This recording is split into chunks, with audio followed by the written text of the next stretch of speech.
पीछे अगर आपने जितने भी अरसे से नमाज नहीं पढ़ी, 5 साल से 10 साल से, अल्लाह ताला से सच्चे दिल से माफ़ी मांगे, अल्लाह ताला आपको माफ़ करेगा। पिछले 5 साल की नमाजें आपको पढ़ने की ज़रूरत नहीं है, ना अब उसका कोई पैसे देने की ज़रूरत है, ना वो कज़ाएँ। अब 10 साल के पीछे कज़ाएँ कौन पढ़े? Wake up to reality. हमसे भी नमाज छूट जाती है, लेकिन हमारा ये तसव्वुर नहीं है। हमसे छूटती है, हमें अफसोस होता है, हम कुछ कज़ा पढ़ लेते हैं, कज़ा पढ़ लेते हैं। मुझे ये बताओ, 15 साल के पीछे नमाजें कौन पढ़ेगा? 15 साल के पीछे नमाजें कौन पढ़ेगा? हमसे छूटती है, हमें अफसोस होता है, हम कुछ कज़ा पढ़ लेते हैं, कज़ा पढ़ लेते हैं।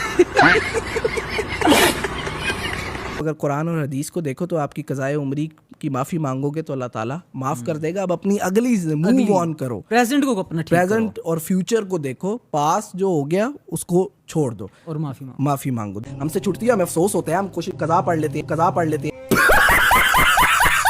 वो पिछले 5 साल की नमाजें आपको पढ़ने की ज़रूरत नहीं है, वो पिछले 5 साल की नमाजें आपको पढ़ने की ज़रूरत नहीं है। हमसे छूटती है, हमें अफसोस होता है, हम कुछ कज़ा पढ़ लेते हैं, कज़ा पढ़ लेते हैं। मुझे ये बताओ, 15 साल के पीछे नमाजें कौन पढ़े? बताओ, 15 साल के पीछे नमाजें कौन पढ़े? हमसे छूटती है, हमें अफसोस होता है, हम कुछ कज़ा पढ़ लेते हैं, कज़ा पढ़ लेते हैं। अभी मैं गाली नहीं दे सकता, नहीं गाली नहीं देना। अब फैमिली देखती है, वरना मैं ऐसे ऐसे गाली दूं, ऐसे ऐसे गाली दूं ना, जिंदगी भर याद रखी।